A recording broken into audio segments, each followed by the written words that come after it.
but it's the ability to bring those voters with you. It's complicated and you don't need to worry about it. It's been very well canvassed that as a party, we don't think the way that Darlene acted was in line with our values and principles. I really had to think about, how am I going to change things up? How am I going to get through this? Because I don't want to fail. It is foul and personal and violent.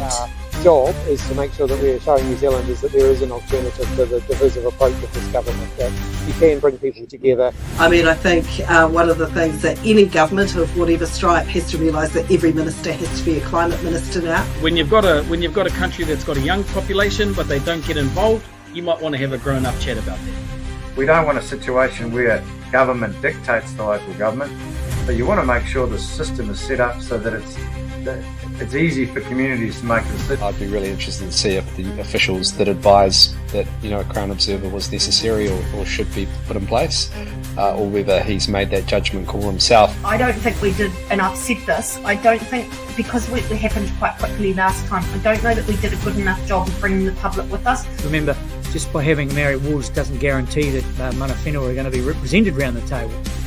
Suggests that whānau with a disability and those who care and support them are somehow grifters.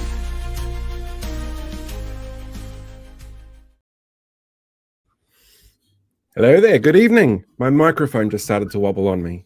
It's great timing. How is you tonight, Blake? I am fine. Been an interesting week. Yes. Yes, it has. Lots of ups and downs and all sorts of things going on. For the both of us before anyone else. But anyway. Yeah. I was going to say, there's a reason why my doctor yesterday was like, you need to take a holiday. Your blood pressure is way too high. I'm like, yeah, I'll do that in a couple of weeks. Yeah. Super easy. We've got a fun one for you. Oh, sorry. So yeah, let's do some housekeeping. Couple of quick things. People can pop things in the chat. That's super easy. If they've got any questions for Geoff, they're more than welcome to plonk them in there. The interview with Shanan is a pre-record though, so you're more than welcome to ask questions, but he's not going to answer them directly tonight, but he might later because he does come back and watch these things from time to time. We're running a poll at the moment on YouTube. Really simple poll. Have you submitted for the RSB bill yet? Because there is only 10 days left open for submissions. So have you done your submission, Blake? No. I too complicated for me, that one. But I will do it. Yeah. It's all right. 10 days. Plenty of time to get it sorted. Are you doing one? I will be, yes. It's one of my missions to get it done over this weekend. I've decided, because, David Seymour thinks we're all bots, as it has to be personalized, I'm going to start off talking about the death plant in Indonesia. It's a plant that flowers once every 10 years in the deepest jungles of Indonesia, and it smells like rotting flesh. It's said to have the worst smell on the entire planet, and this bill stinks more than that. You might get to see one soon. He'll probably sit there going, well, no, obviously, this is clearly ChatGPT. Right, do you want to introduce our guest? So, yes. So, as aforementioned, later on, we've got Shanan coming on for a pre-record, but first, here is Porirua Councillor Geoff Haywood.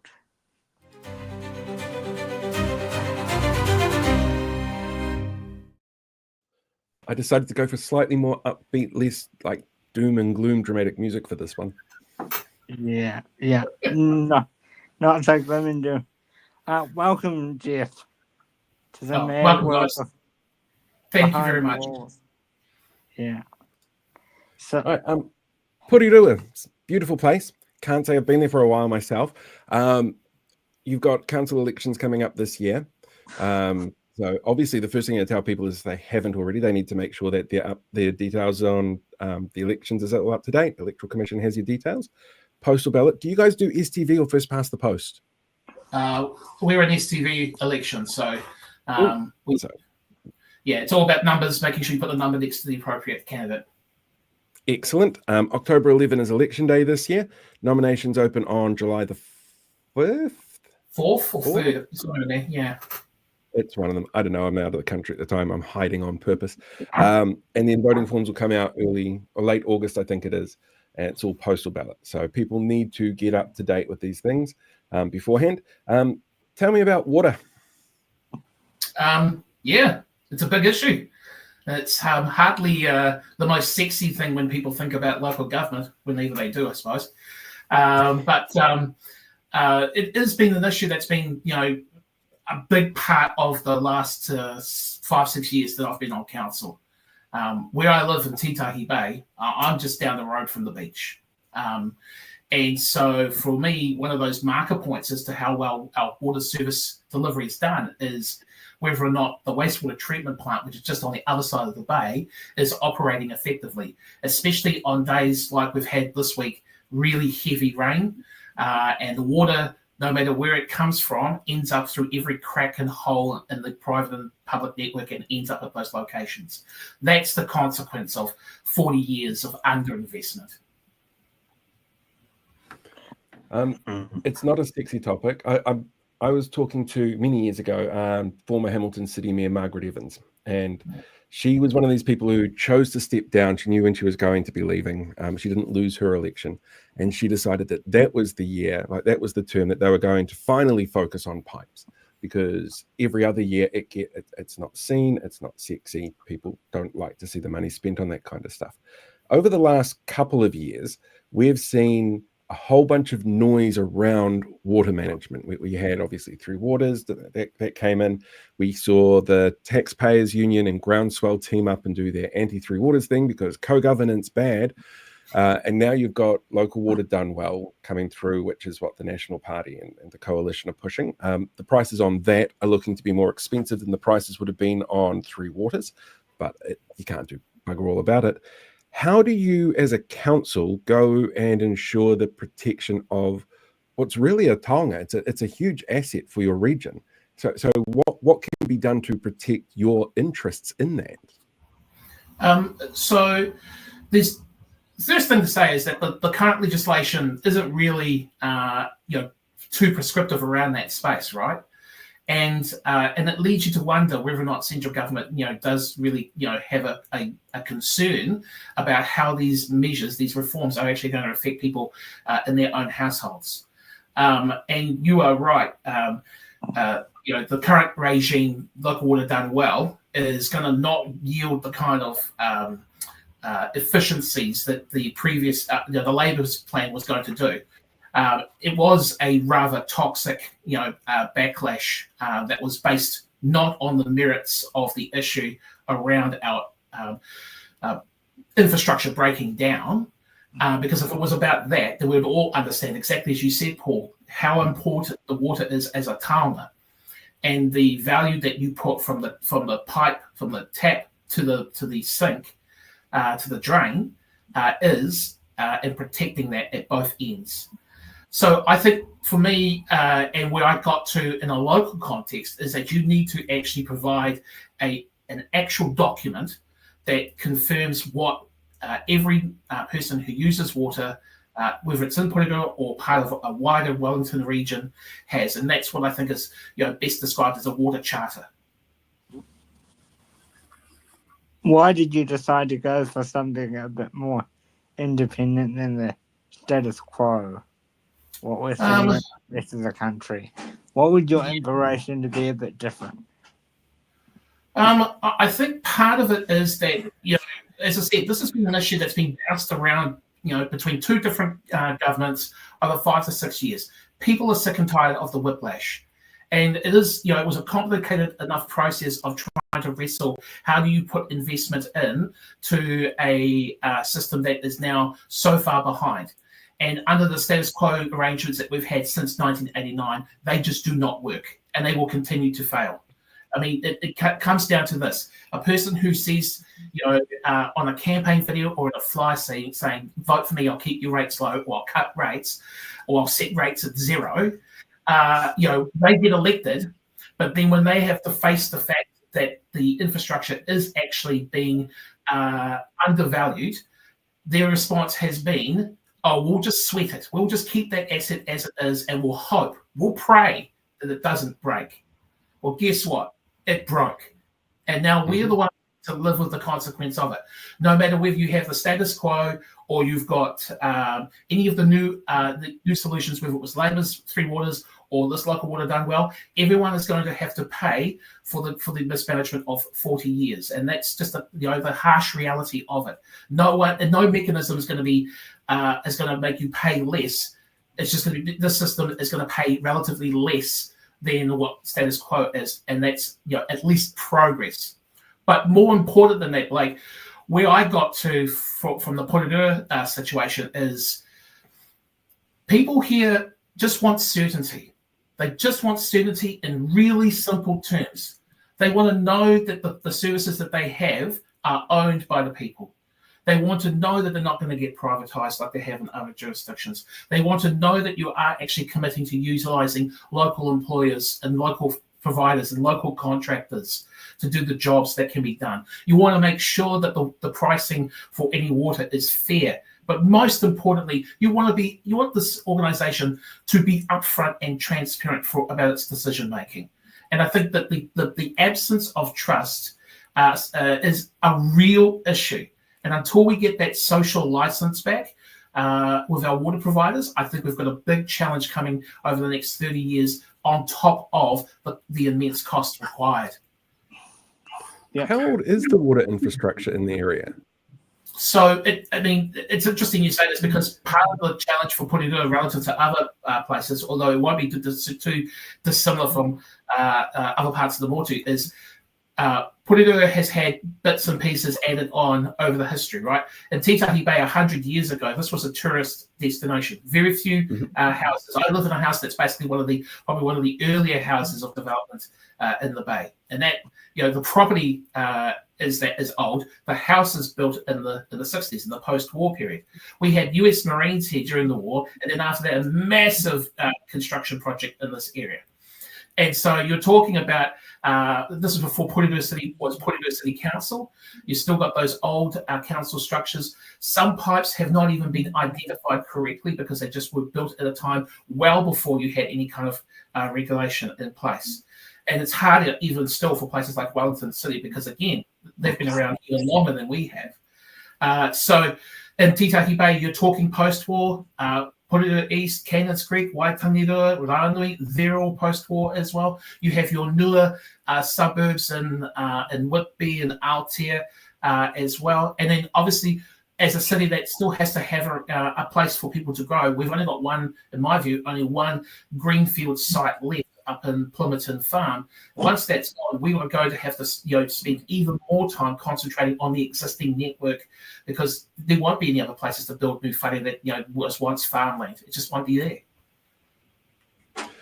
There are some places in the country, Northland jumps to mind here, where their infrastructure, their water treatment plants are coming up 90 years old. Which, it's creaking a little bit under everything. It's an area that's been hit a number of times by weather events and stuff like that. Is that an issue where you are and with your neighbours? Because as you mentioned, Wellington's been around since almost right near the signing of the treaty. So I imagine that ageing infrastructure and being so connected and so close to your neighbours, that's got to be a concern as well around how something like a charter works. Yes, so I think that's a really good question. And it is one of the consequences of those reforms in 1989 was that they amalgamated so many councils across the country in the interests of trying to be more efficient. But it also meant that there were certain assets that were shared between councils as well. I chair the the joint council between Wellington City and Porirua City for the management of two assets, one being the landfill at Spicer and the other one being the wastewater treatment plant, which is just down the road here. So that's the one body that we have some sort of ring-fenced accountability around that space. That services not just households across Porirua, but also the northern suburbs of Wellington City. So they are, inextricably linked, the fortunes of both Wellington City and Porirua. And this will be the same for many assets across the country. And let's just go back a step here for a second. Our wai does not respect the boundaries of councils or other structures like that. The water was here before democracy. So let's be honest about how we treat that water and the use of it and where you're taking it and where you're putting it. Water is always patient and water always wins, as a 900-year-old Gallifreyan once said. I think it's like recently being water my friend kind of thing. Water can become the cup, or it can crash like the water. Exactly. That's a good segue to the viewer question. Yeah, as I say, I've got a question that's coming from a viewer here. Are you able to advise on any prospective Porirua candidates who are likely to seek election who are known to oppose fluoride in the water supply? Good question. I don't know any at the moment. That is to say that we still got several weeks before candidates are going to come out of the woodwork. I would like to think that people would know that I am for fluoridation. Partially because of my background in biomedical sciences when I did my degrees, partially because I think it is a public health issue and it should be managed from a nationwide perspective. And I'm glad the previous government saw it like that and actually addressed it in those terms. I understand people want to have access to water in its purest form possible. I totally get that, and He Taha Māori for me would understand that too. But we've got kids who are still struggling with poverty, and the needs of them to make sure that their dental health is enhanced is important to me, because people don't really realize this, but there's a huge amount of evidence that shows the quality of your teeth and the quality of your health are really strongly connected. If we can do something about that, we should be doing something about that. So are you saying that you know more about this than the people who have spent 2 hours on Facebook researching? I mean, that just sounds crazy. I will not, I can only speak for myself. I'm a person that does want to, constantly learn, constantly update, constantly, test my own assumptions. But ultimately, I'm also a person who respects the mana of individuals who have devoted their careers, their lives, to being qualified and experienced and working directly on the shovel in these areas. If we are choosing to ignore that, then don't come to me asking me to fix my car, because I'm not a mechanic. I love it. It's a great analogy. Sam's got a question before you move on. Does here. he? Paul. What's the status of Titahi Bay Road? Oh man! For those who know, we had a big storm today. Yeah, we had a big storm today. A couple of trees fell down. For those who know, just down by the roundabout by the mall. They've been cleared. They've been cleared since about 1:30 this afternoon. But Titahi Bay Road is such an important spine to the CBD. It connects, the east and the west. It connects Kinnipiru, Alston, Takapawahia, and Titahi Bay. The interesting thing about Titahi Bay Road as well is that once you get past the city centre, it's the only road in and out of Titahi Bay. We've got tens of thousands of people that live there. If that road is blocked, we are all trapped there like a bag of carrots, and we can't go anywhere. I had one of my friends say, well, you could buy a boat. I said, yeah, that's great, but what about everybody else who can't, Buy a yacht. Surely that's the answer. Big one, an ark. Get an ark. I understand that there's a couple of ferries that would be free to a good home soon. You might be right, but and look, for those who've never been to Titahi Bay, it is awesome, and there are plenty of people who come down and use it to launch their boats or kayaks, or the surf club have their huge surf boats down there as well. It is a wonderful place to come visit. Paul, please, when you come down, come to our local cafe, have the seafood chowder. I hope you love it. But I think it's the best in the country, and I will take the Pepsi challenge on that. Okay. Deal. I'll have to find time to get down when I get back from the doctor. Your holiday. Yes. So with the election campaign coming up, I'm working on the assumption that you're going to be running again. I think it's a pretty safe assumption, eh? Fair. What are some of the challenges that you are expecting to come across in terms of what local residents have told you over the last couple of years as big issues for them? I mean, it's a good question. Water's still going to be a big issue. We've got a big debate that will happen before the election, which is basically what kind of solution we're going to commit to as part of a water service delivery plan. That's why getting that water charter in place before that vote is so vital for me. But even when those votes are done, and then we go to the election campaign, we are still going to have to make sure that the new entity follows through on the commitments that have been made and the principles of a water charter. That's still important. And one of those things about, alarm bells in the space like water infrastructure that came too late. I'm noticing this with another issue that will affect people here in Porirua, and it's the same that's been faced across the country, and that's around solid waste. It's around the landfills and what ends up in there. Again, not a sexy issue, but when those structures fail, communities like those in Tawa, who are in the other jurisdiction just to the south of us, they have to deal with the odour problems because of the landfill being too close and now becoming just no longer satisfactory in the way that we used to do it. So we need to do organic diversion at the household level. I've been proud that we council got a grant program in place for community-based activities for local efforts in building up composting and diversion of waste. That's really cool. But we're going to need to also do all the whare for which they represent a barrier to be able to participate in a meaningful way. Likewise, there's also organics is like our second largest source of waste that ends up in a landfill. The top one is still construction and demolition waste. Every time we are building new houses, the state houses that we have been building under the previous government somehow has not really replicated in the new government. I won't go on a long rant about that, but that's still an issue. That creates waste that then ends up in the landfill. We need to make sure that has been diverted as well. There are solutions around the country about that. My expectation is that our council will have a C&D diversion facility by Christmas this year, and it means that again we can push that stuff away from landfill. Now, those two things alone are not going to solve everything, right? But in terms of council's responsibilities, those are definitely important things. And then just equity issues, like for instance, just to use the rubbish one for example, we still use black plastic bags to collect our rubbish, right? Unless you use a private provider. That's not exactly the most ecologically responsible way to do it. But also, many people can't afford the $6, $7, $8 a bag a week to do that.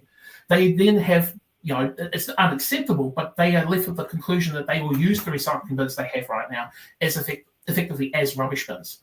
And when one bin's contaminated, a whole day's waste is contaminated, and it can't go to the recycling facility, so that has to end up back at the dump. So it's defeating the purpose of it. We need to have a general waste bin. We need to change our glass recycling so it's working better. We need organic collection being done. We need to continue to commit to those communities around local action on waste minimisation because they are doing great stuff. We need to be part of the solution and not part of the problem on that.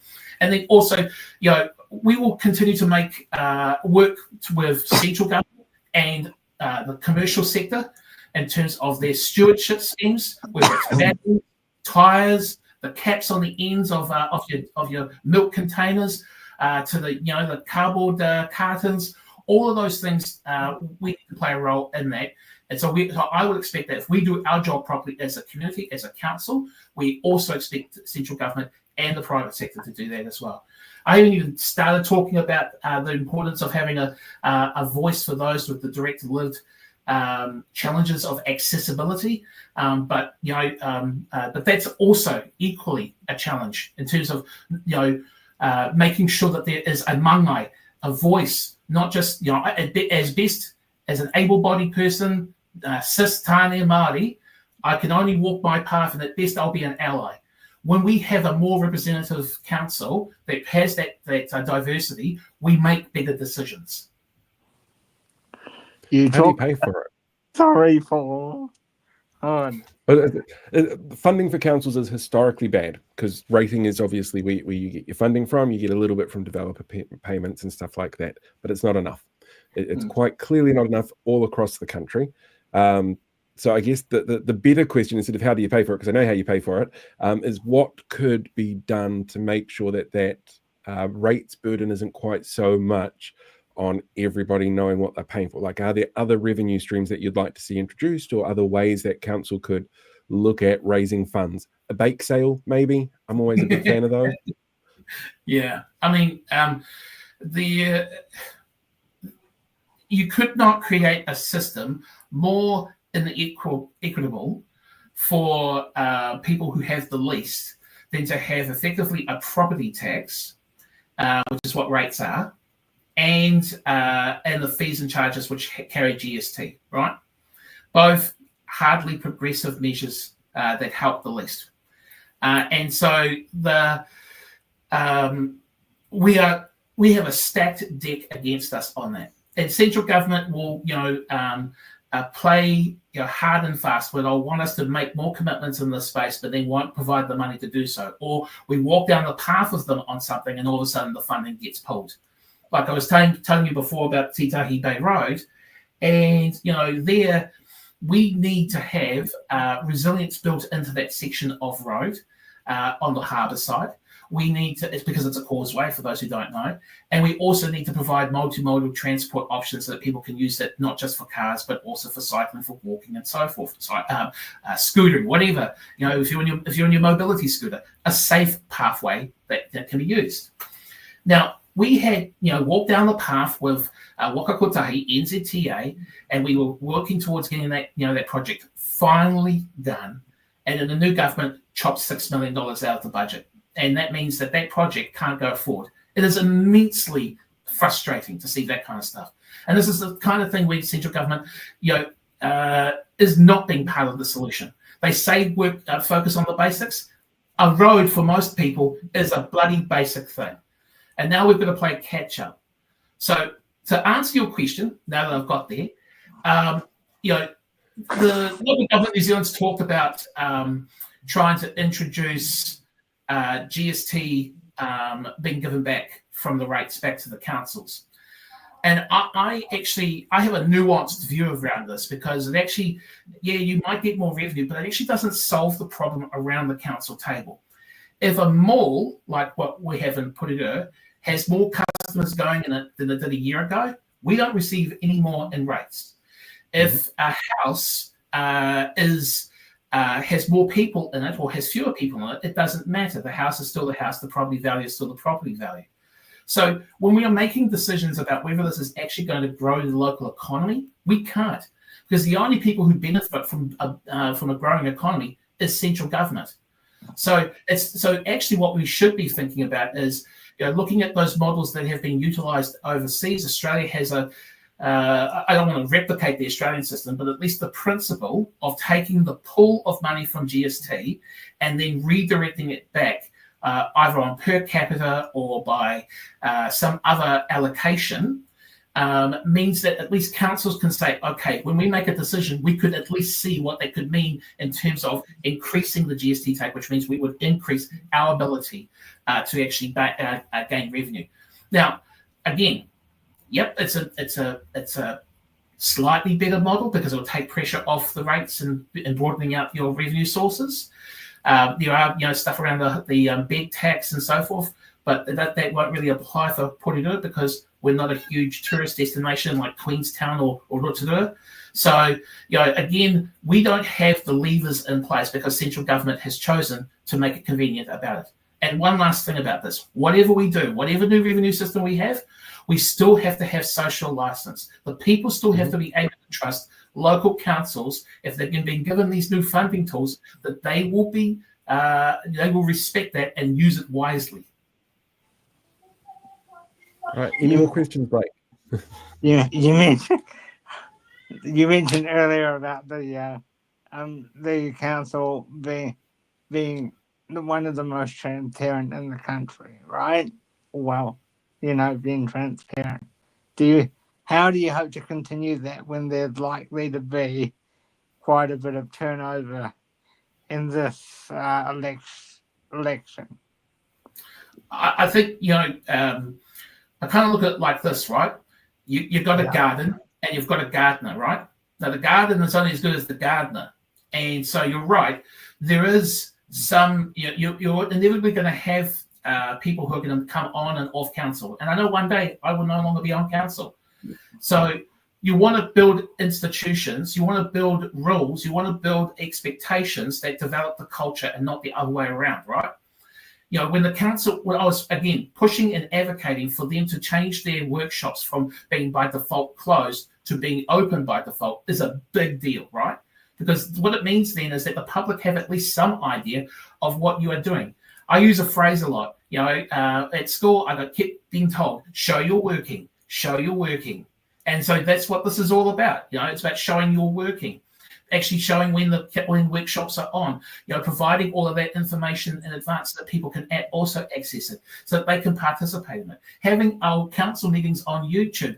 And I apologise to anyone who can sit through some of those, because, you know, if you are looking for a great tool to make you fall asleep in the middle of the night, I think that probably would be, you know, listening to our council meetings. But in all seriousness, being able to show how these decisions are being made is a good way for us to be held accountable. Because in the end of the day, all I've got is my word and my vote. What do you hope that some other councils around the region and the country take away from your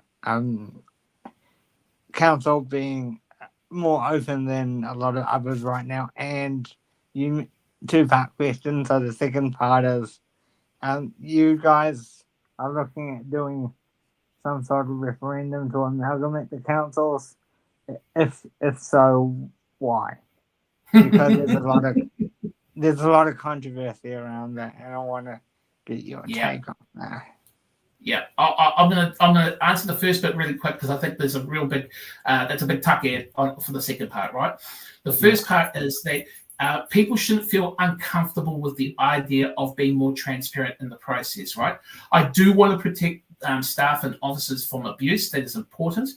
We as elected representatives are going to get a bit of that, but I will not tolerate personal attacks on individuals because they've got no better arguments available to them. If these types of conversations were happening in the pub, no one would allow it, But social media, for all of its benefits, still allows that kind of behaviour to go unchecked, and that's not right.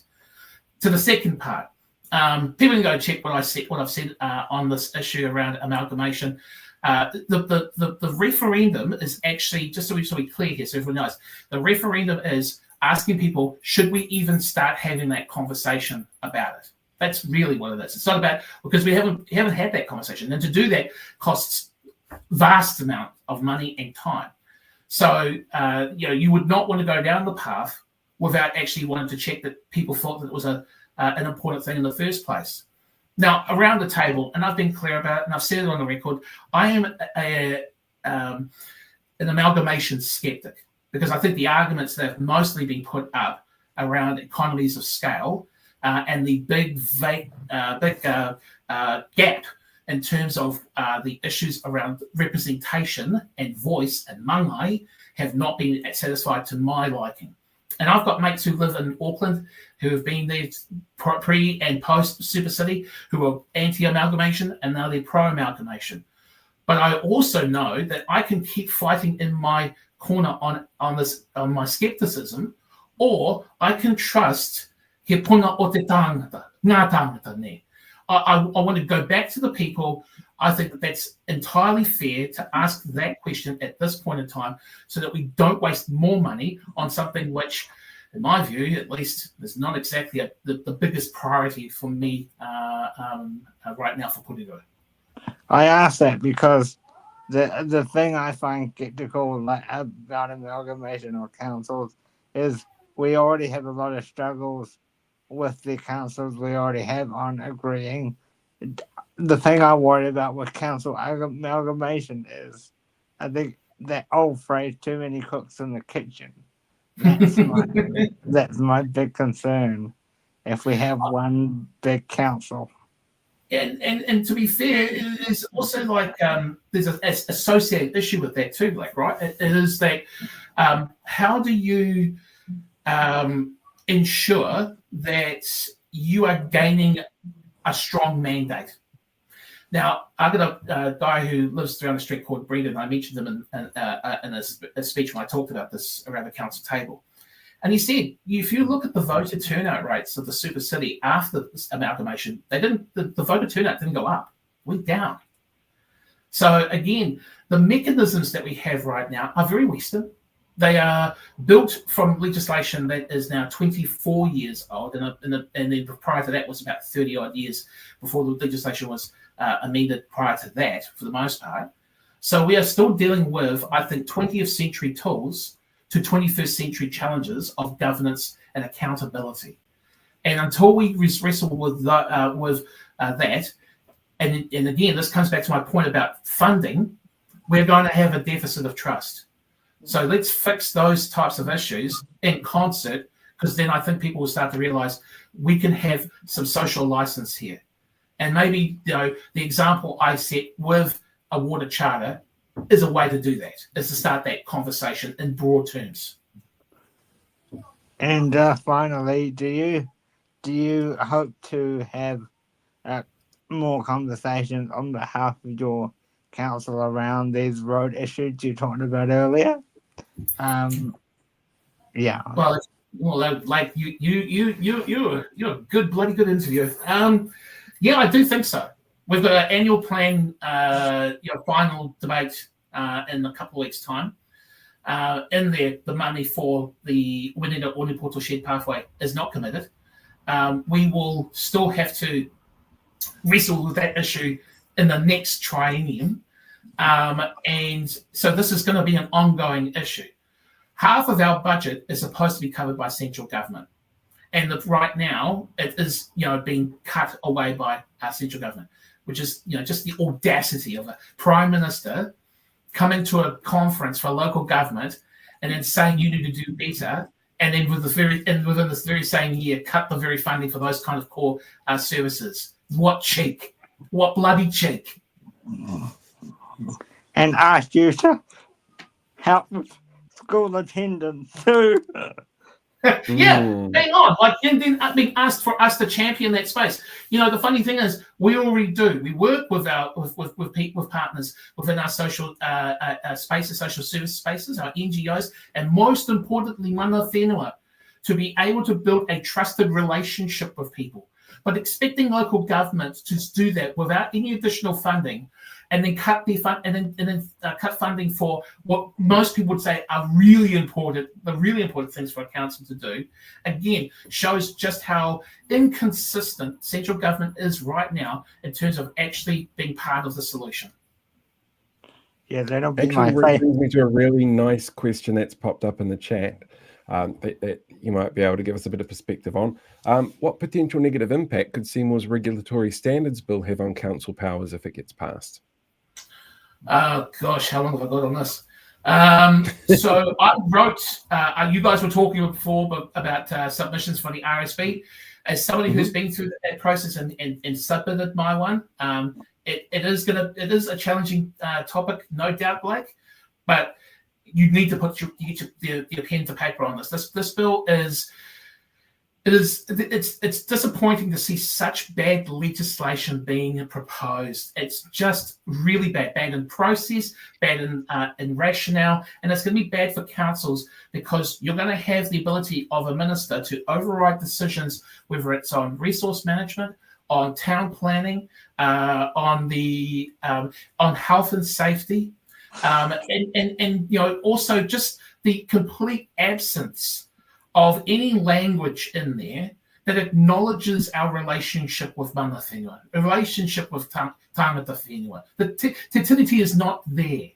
And it is obvious why it's not there, because of the ideological underpinnings of this document. It entrenches those who have the most to the detriment of those who have the least, or do not have in their toolbox the ability to play a part in a Western democracy. Our natural environment doesn't vote. We're supposed to be part of looking after that. That's our responsibility as kaitiaki. And I would have expected the minister, who has acknowledged his Māoritanga, to understand that in a deep and personal level. The fact that they haven't is very disturbing to me. I'm going to finish off then with a really simple question, which is nowhere near going to draw out the passion, but I love the passion. Have you ever played SimCity or City Skylines? Oh, okay. I am so far behind with all of the DLCs, and I have not got City Skylines 2. I think it's an awesome game, and it does, the computer models, right? So they're not life. They're not the perfect encapsulation of life. But what it does remind you is that it is a balancing act. Anytime you've been elected to office, I always think of this phrase by JFK: you are given two equally bad choices. You pick one, and you learn to live with the consequences of it. So whether you're building a city in a computer, or you're trying to serve a city as a representative of Kai Konahira, you need to be able to understand what the consequences of those actions are. I'll give you one last story. When we first moved to this house 10 years ago, and the rains came, I always get worried because this house would almost flood. The worst time was about a centimetre away from the water going into our house. And on that occasion, it didn't. And we were so grateful it didn't. But our neighbours around us weren't so lucky. We tried to do what we could the next day, cups of tea and scones, and try and clean up the damage and do what we can. And that's what good neighbours and good communities and good whānau, me hapori do, right? That's what we do all the time. We look after each other. But a whānau, a hapori, a community, and individuals, as strong as we all are, we will never be as strong as if we have collective action as a city who has the economies of scale and the ability to make those commitments to help make sure that the roads are well built, the pipes are capable, the entire network does its job.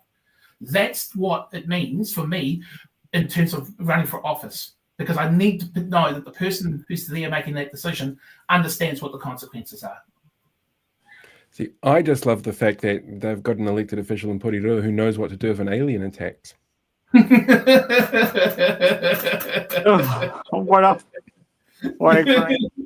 a great way to end the interview.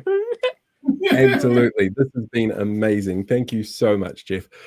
We used to do SimCity in school for geography class. Like it was the teacher's lazy way of going, here, do this. But I've always wanted to, during a mayoral election, like recreate a city and get the mayors, like the mayoral candidates, actually give it a go and see whether or not they can actually run the virtual city without it crashing and burning. But I just don't have the time to build a city like that. I agree, Paul. I love doing that on Twitch. That'd be awesome. But most of the time with my mates, I'm actually playing cricket games because we try and rekindle what it's like to watch a cricket game when it's bloody cold outside. So fair, very fair. Brilliant. Thank you so much for joining us. No, thanks for having me, guys. I really appreciate it. You're very welcome. Thank you. Take care. Bye-bye. See, I learned more about Porirua than I ever thought. The comments that have been coming through have been absolutely fantastic. Very, very supportive. Love how Geoff speaks. It's awesome to see. How good was that? It was really good. Really good. So while we're talking local body politics, I'm going to use this as an opportunity to give a preview for the documentary that I'm working on, since that's also about local body politics. And then we'll go straight to Shanan after that. So we don't always run out of time. Yeah, exactly. So this is actually a snippet that's about, I think, 10-15 minutes into the documentary itself, looking really specifically at an astroturfing group down in the South Island. So let's get that one up and running. All 6 of his suggestions are groups run by Voices for Freedom local coordinators.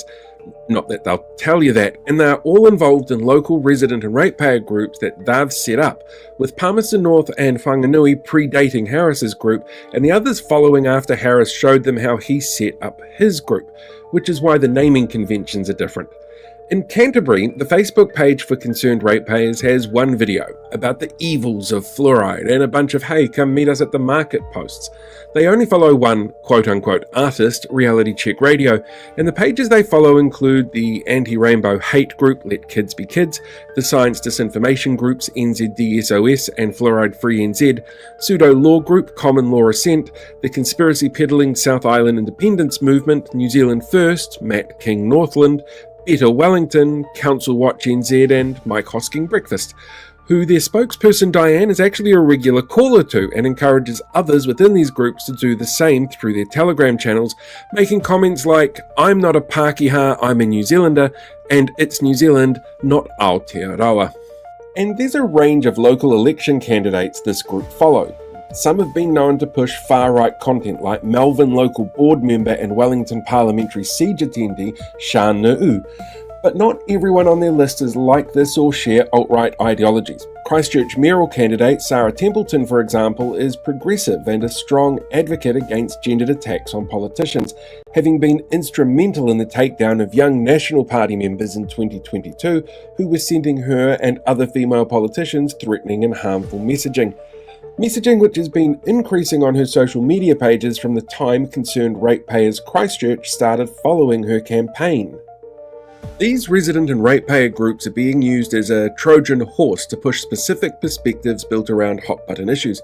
We can track their growth and spread and see common messaging, altered slightly to help them assimilate into local communities before building a base of followers who think of them as a legitimate concern group.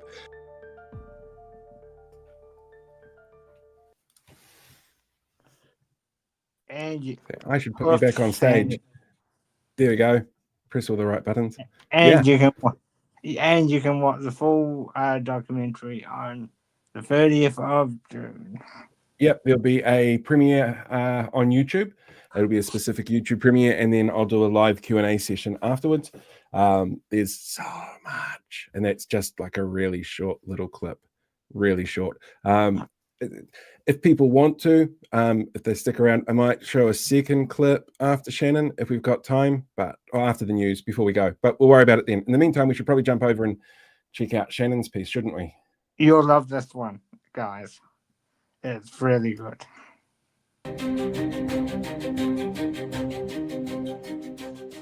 Vocational tertiary education has been in the spotlight recently after Penny Simmons passed her new legislation, but she's unwilling to show the data to back it up.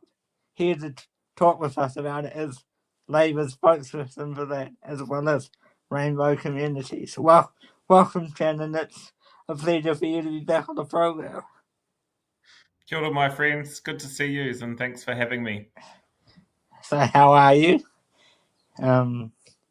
We're on a recess week this week, which is a good chance to get out and about with our communities. And I think sometimes when we're in Parliament, we get caught up on parliamentary political issues of the day, and it's a good test when we come back to our own community and see what's important for them. And I guess what they're still saying is, you politicians really need to focus on the things that are important to us. We don't think the government's doing that. So, that's our job.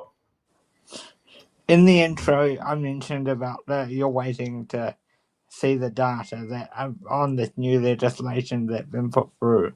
So what are you looking for?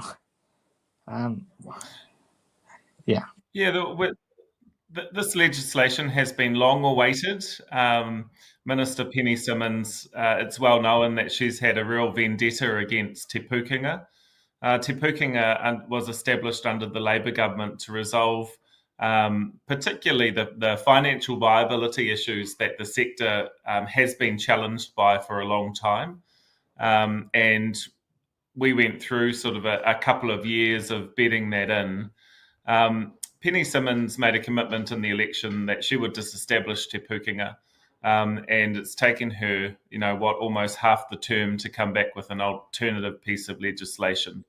On the face value, it doesn't look too different to what's in place at the moment. And in my view, probably an unnecessary change to disestablish Te Pukenga. She probably could have just lifted and shifted a bunch of the functions, which would have had less impact to staff and students.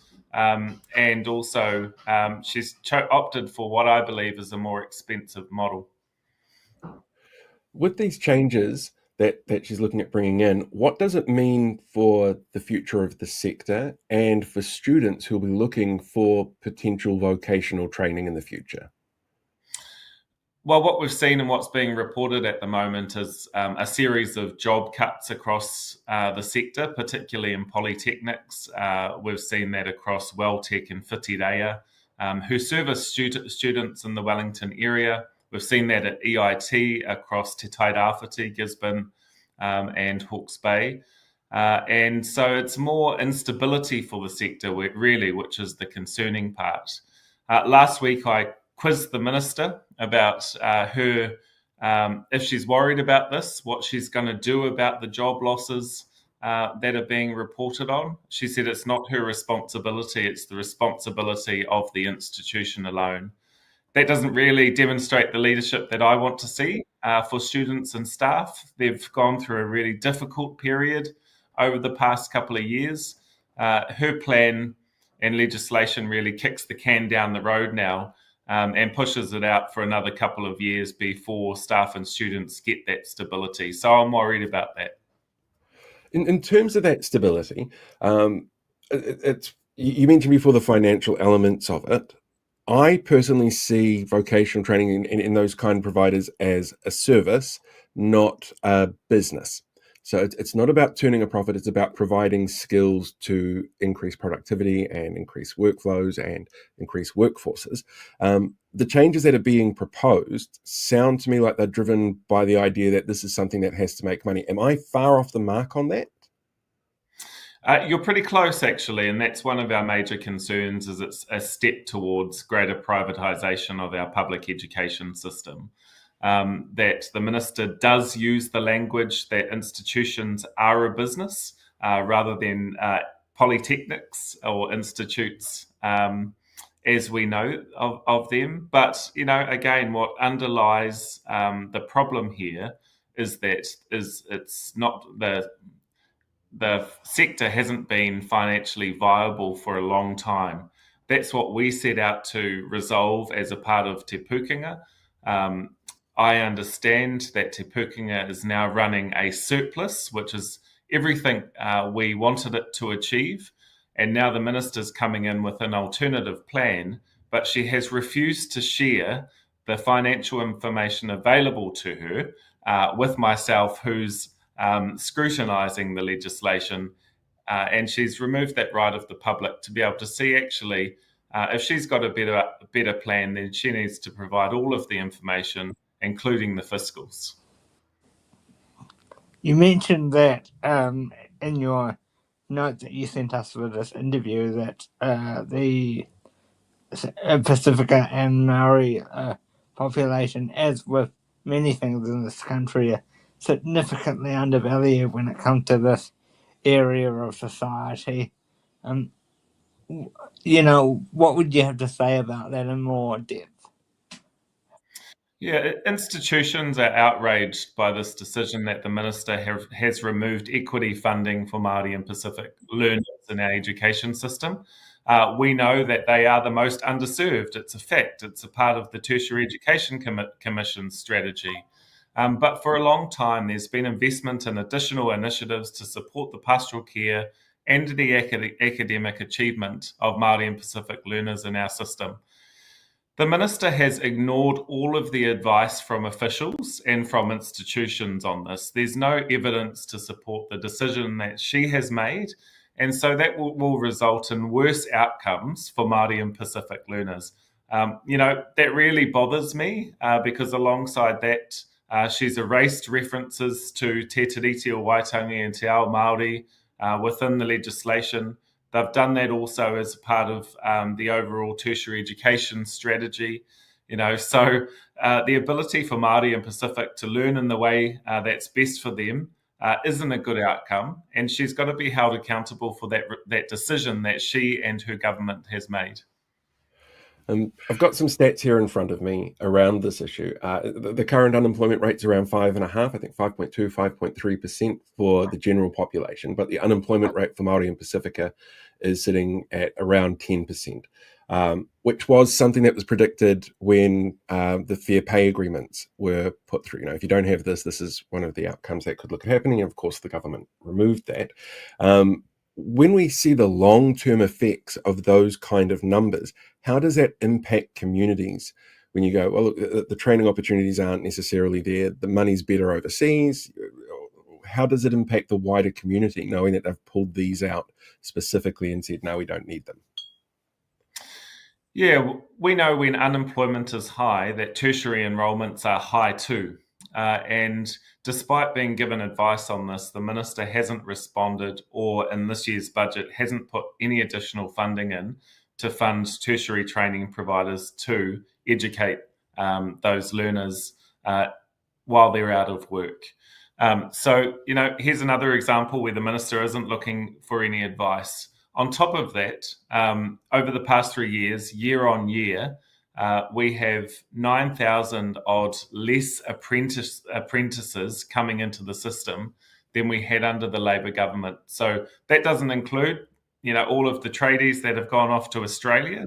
But year on year, we're losing $9,000. They cut the apprenticeship boost scheme. They've cut funding to the Māori and Pacific Trades Training Scheme. And so I just don't understand how we can grow tradies for a construction sector that desperately needs workers. Who is the government and the Minister listening to? When COVID hit, I was working with a recruitment company that worked with engineers. And they were finding that they had this real problem with outreach in particular, because the people who work in that field are older. They've been working in it for years, and we weren't getting younger people coming through for that training. And they were really excited about the idea of that first year of free fees, because it's an enticement to get people coming through, and they were starting to see those numbers come through. That removal of that first year of fees free and putting it into the third year, I realize we probably don't have the data yet on how that impacts numbers because it's such a recent change. Have you had any feedback on the ground about what that impact is starting to look like? Yeah, many students can't access tertiary education full stop because there's no support mechanisms to even get into the system in the first place. Shifting that to third year is, that's targeted to a different group, and that's a different argument. The reason why Labor put their first year fees free scheme in was about access. I still believe that that's required. And that we took a universal approach. This government doesn't like a targeted Māori and Pacific approach. So, I wonder why they don't support a universal approach. But also under this government is that they've enabled tertiary institutions to increase student fees up to 6%. So they're making it harder and harder in a cost of living crisis for students to access tertiary education, while there's high unemployment. And, we've got to be worried about that. Do you mind if we switch over to your rainbow portfolio for a bit? Okay. Yeah, no worries. So earlier this week, we put out a thing on 4th page about the constant attacks leading into the local government about, astroturf is coming out of the woodwork everywhere and pushing it. How disturbing is it to still see this happening on a day-to-day basis? And I know you happen to comment on the post that Paul put out. Yeah, my heart always goes out to people from our rainbow communities who are wonderful advocates to many of our most vulnerable. And so whether that be Paul or, whether that be Jennifer from Patha recently, that the hate that is being spread online, is not the Aotearoa New Zealand that I think many people believe, that we should be. Second to that is that, I do hold the government responsible for a lot of this behaviour. If we look at Winston Peters and his behaviour in the House against myself and Benjamin Doyle, that he really thrives on spreading hate to the rainbow community. So, leadership in this country, we believe, has got to be inclusive. It's based on New Zealand values, but that's not what I'm seeing in this country. With the bump in the road I came across this week, it's driven very specifically by a group that is really, really anti-rainbow. That they are incredibly nasty people, and I stand by everything I said. I call them a hate group, and I don't see them in any other way. As the public, what can they do to show support for those people that might be impacted by this group that are out there cancelling school pride events, for example? Yeah, I was particularly sad to see many of our schools cancel Pride because of the safety risks that they were presented with. My local college up the road, Northcote College, that they were another victim of online hate as a result of the Pride event that they held. What was really encouraging in that sense is that the community really stepped in, put their positive comments in there, and showed their support behind the school taking on this initiative, because schools have got to be inclusive places. All of our rangatahi need to know that they're accepted and loved for who they are, and that builds a strong community.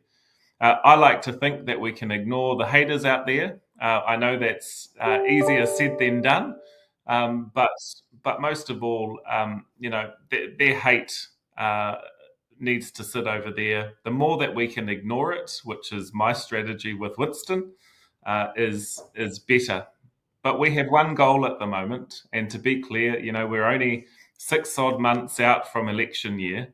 Our one goal is to change this government, because the absolute punch down on rainbow communities, on Māori, on Pacific, on people with disabilities, on women, is not the Aotearoa New Zealand that we believe in. And that narrative and the discussions in the local supermarket and out on the street, people are really rethinking about this government and where we should go from here. I mean, I tend to ignore the hate when people, because I know it's not true, when people come up to me, because I know it's all at risk of being in the public eye nowadays, of saying that people are taking advantage of you, this person taking advantage of you, don't listen, they're brainwashing you and all that kind of thing. So do you think this is the most under pressure our disabled and rainbow communities have ever been?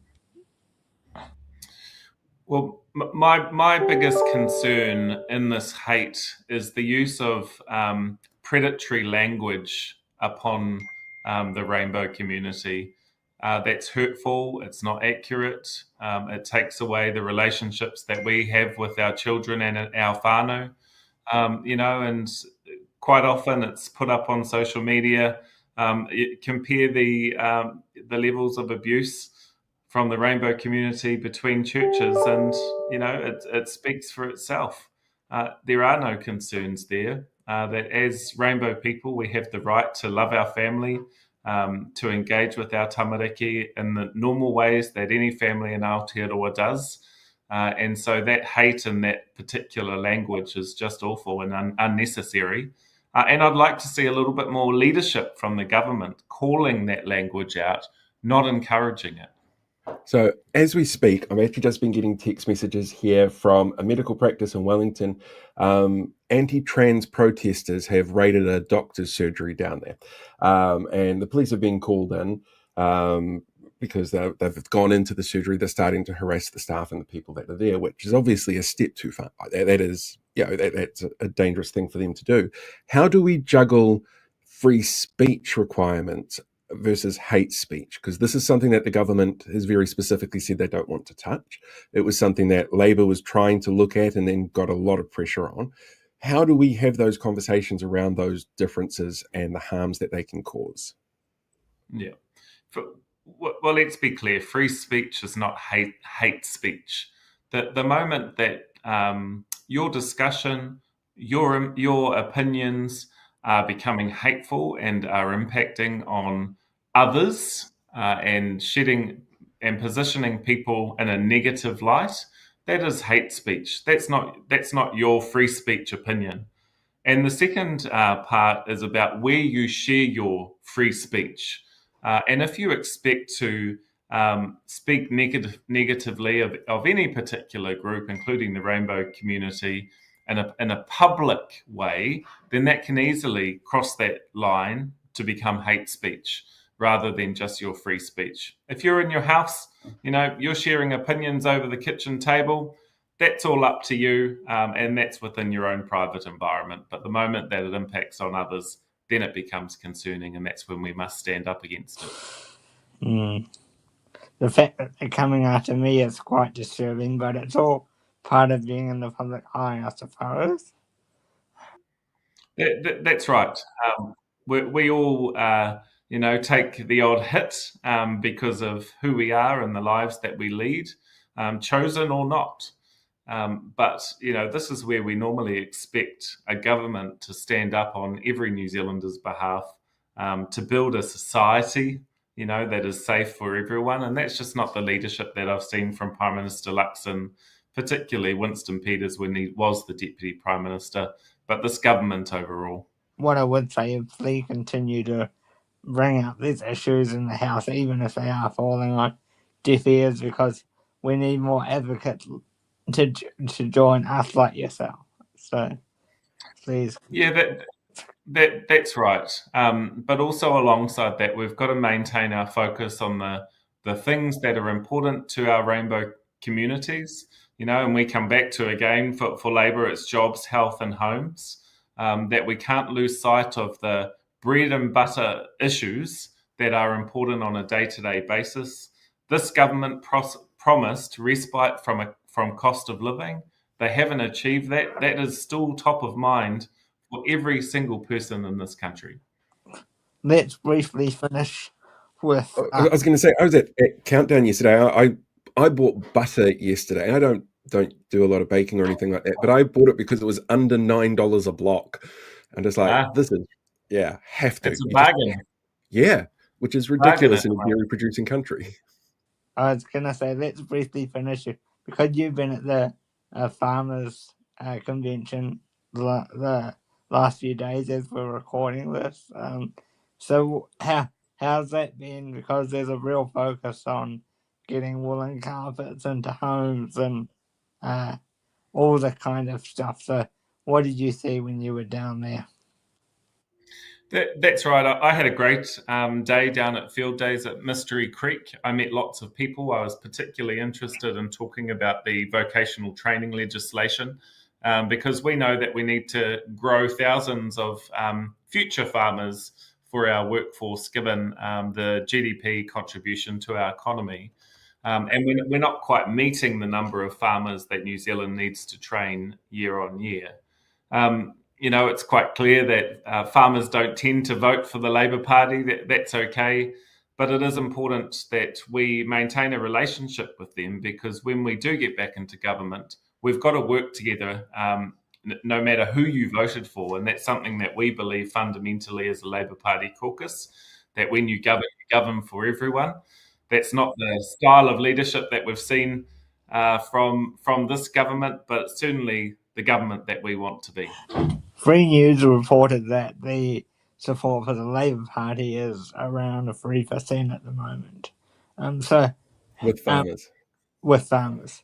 So how do you... I should point out, actually, I don't know if you guys are aware of this, that research that they did into that was only with farm owners and managers. It wasn't actually with the farmers who are working out there. So it's obviously a very heavily skewed towards federated farmers who paid for the research. But yeah, it's been put out there in the media as this is normal. This is actual information where it's heavily skewed. I'm just going to say, how do we get that up? Yeah, as I said, that traditionally farmers, particularly farm managers, are unlikely to vote for Labour. They tend to go more conservatively to National. But, farmers are important to Labour. We know we need to have a working relationship with them. They're an important part of our economy. And, so we've got to maintain that relationship outside of election years, because when we are government, we want to work together on the things that are important to get New Zealand's economy going. Any other bit before we go, Paul? One final question. Do you know what the mystery of Mystery Creek is? It was my first visit to Mystery Creek, and they didn't tell me what the mystery is.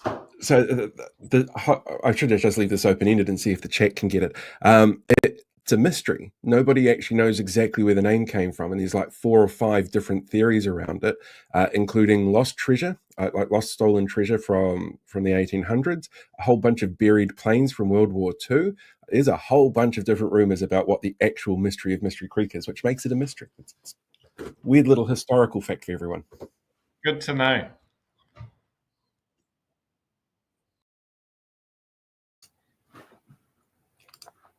Right, that's it. I should have done a sign-off thing and I didn't, and it's just been one of those days. So, I'll give you your microphone back as well so you can talk now. Yeah, I enjoyed doing that. It's always great to catch up with Shannon, either in person or on the web. It is. We're going to be neighbours soon. He's moving up the road by like a kilometre away from here. So it'll be great to have a new neighbour. Wait, did you work out it was closer than you thought it was? Oh no, I know where it is. I know where the road that he's moving to. So yeah, I sort of know in my head what the distance is. Oh so, yeah. Yes. Right. So that we make sure that we have enough time to get through everything, should we just jump straight into the news? Yeah, we'll be back after the news. All right. Better make sure I've got the right one there. Yeah, that's the news there. In this week's episode, the Workplace Relations Minister is okay if you take a fall. A shake-up where they monitor earthquakes. Nothing to see here, says Finance Minister, and the most popular future destination of the country revealed. All that and more in this week's The News. Hello there, kia ora. I'm Paul, and next week this will have been last week's This Week's The News. It was revealed this week that the reasons behind Reserve Bank Governor Adrian Orr's sudden resignation back in March, seen here discovering he has a meeting at the Beehive he didn't realise was in his calendar, were down to conflicts with the Finance Minister over funding for the bank. At the time, Board Chair Neil Quigley had said it was for personal reasons, which Orr has backed up, saying, "I find doing everything in their power to tank the economy pretty damned personal." A ministerial advisory group has warned that corruption and insider trading threats are increasing in New Zealand, adding that the country was poorly prepared for it. The report defined corruption as the abuse of access or authority to advance objectives of organised crime. Said Police Minister Casey Costello, seen here daydreaming about her work with Hobson's Pledge and how much satisfaction she got from treading down on Māori. "We know there's an international trend of this increasing, and we feel the best way to tackle it is to only allow people to access MPs if they're part of a secretive group of lobbyists, like the tobacco industry or international mining companies. That way it's not illegal corruption, just the good old-fashioned legal kind." Official figures from the Ministry of Justice released this week show a projected increase of 35% for the country's prison population by 2035. Driven by the return of the 3 strikes law, sentencing caps and more aggravating factors in sentencing, the projections would see an increased population in prisons of around 12,000 people, said Corrections Minister Mark Mitchell, seen here trying to do a sexy lip-biting scene in the world's worst rom-com. "I believe we will have the capacity to handle this, because being tough on criminals always works when you ignore the drivers of crime." A new report from Oranga Tamariki has shown that Māori children are overrepresented in being let down, with Māori adults who have been through the system having higher mortality rates than those who aren't Māori. Those who have been in care were also 9 times more likely to need emergency housing support and half as likely to be able to find long-term employment, said Children's Minister Karen Chow, seen here trying to live, laugh and let kids be hit in boot camps. "It's a sobering report. We all want the best outcomes for these kids, and while we may have removed that specific legislation that allowed that to happen, that was delivering the results that we now say that we want, I guess the cause behind this will forever be a mystery." GNZ Science is asking for voluntary redundancies from its 24/7 geohazard monitoring team in a drive to pay for landlord tax cuts, which may result in the centre, which provides around-the-clock detection services of tsunamis, earthquakes, landslides and eruptions, no longer being staffed at all times, said Civil Defence Minister Mark Mitchell, seen here trying to show you what a tornado sounds like. "We're sure the geological fault lines that the country is built on will understand that they can only move during office hours, and everyone knows that tsunamis don't hit at night." A youth hikoi is to be held in Auckland this weekend to raise awareness of the number of young people currently experiencing homelessness, some as young as 11 years old, according to advocates.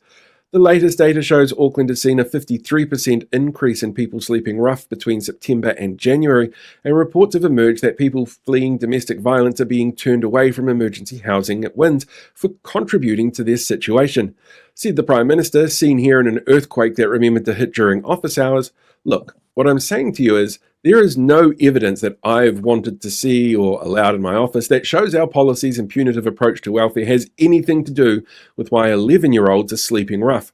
Why don't you focus on those Kiwis who actually work hard to become billionaires instead? They're good people who deserve our admiration a lot more than some homeless kids."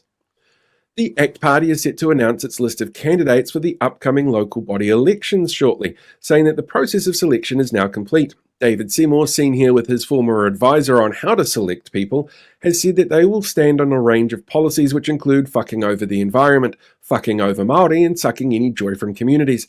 "We really wanted these candidates to embody everything about the ACT Party," Seymour said, and I'm sure voters will understand that when they see ACT on their voting forms, that they will have a choice.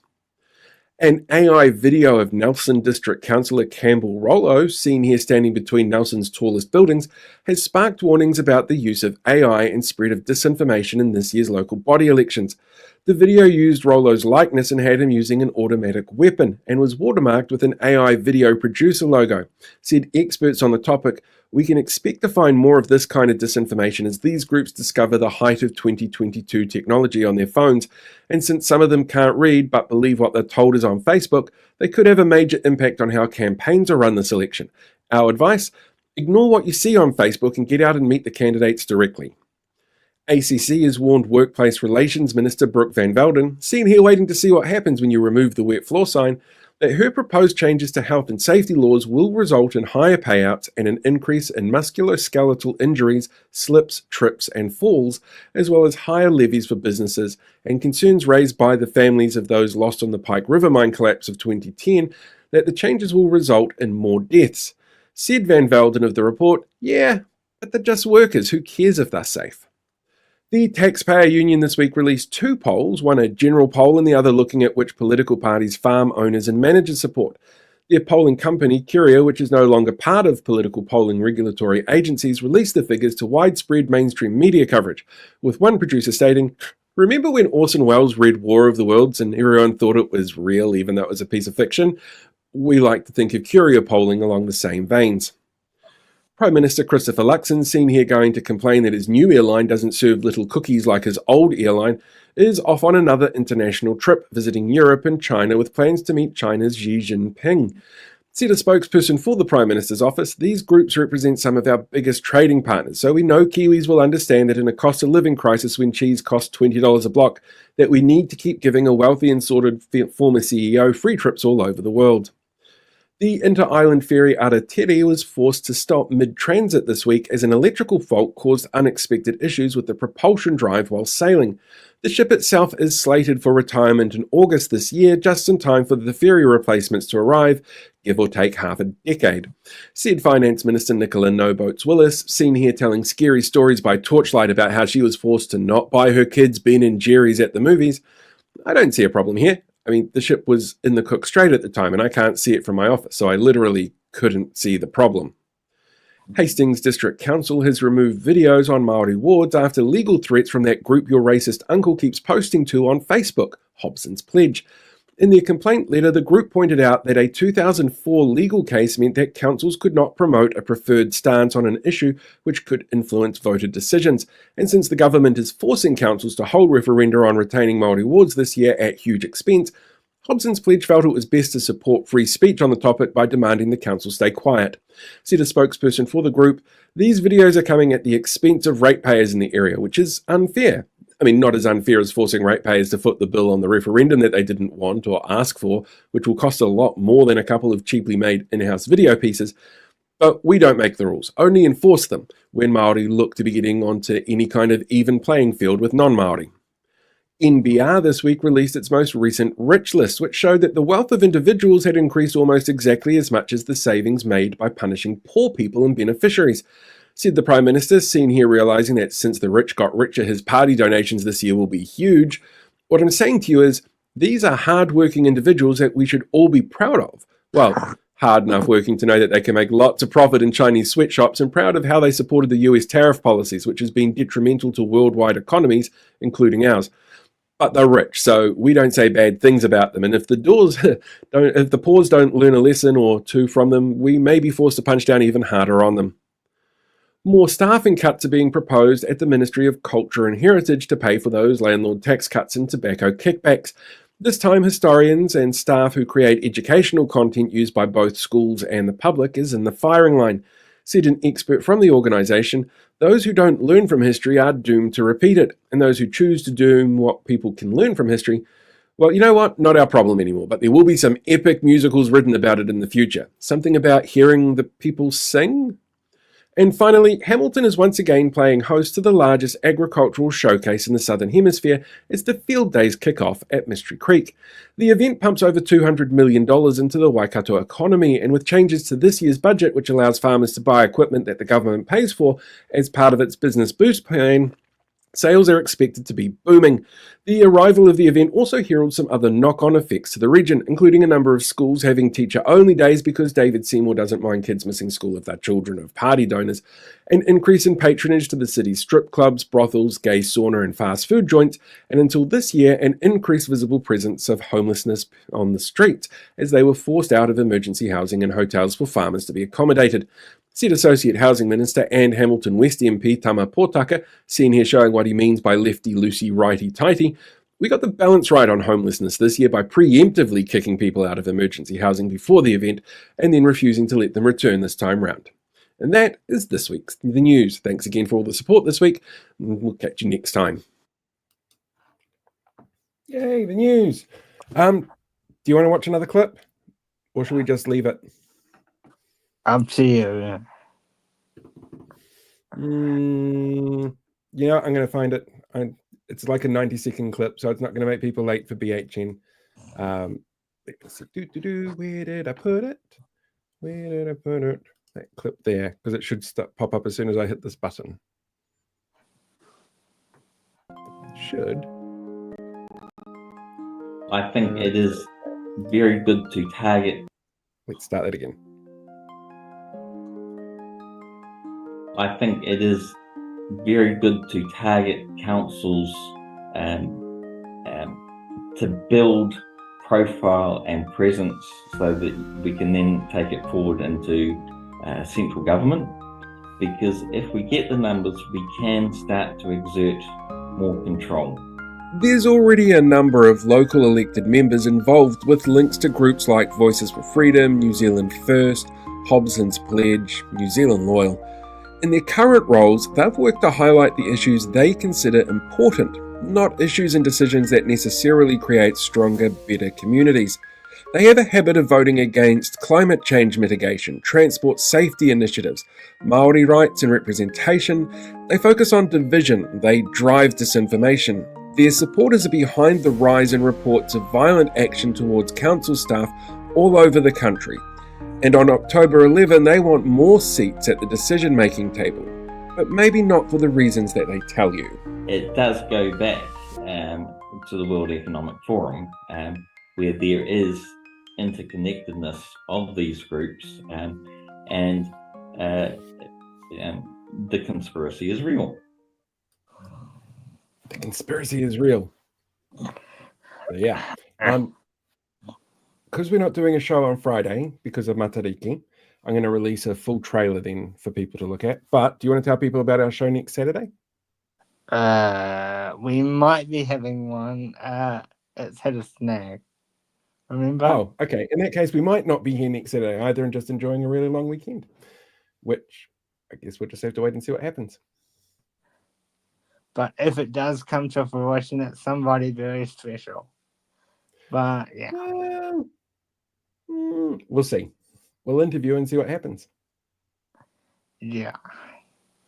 Now that's a cliffhanger. Enjoy. See you next time. Dun, dun, dun. Yeah, definitely. Right, I'm going to sign off and go and help my son move house because apparently I've got nothing better to do with my time at 9 o'clock on a Friday night. Need to thank Geoff and Shannon for tonight's episode. It's fantastic having them here. And we will maybe see people next week. Maybe. maybe. Yeah. All right, I'll hit the button. Bye.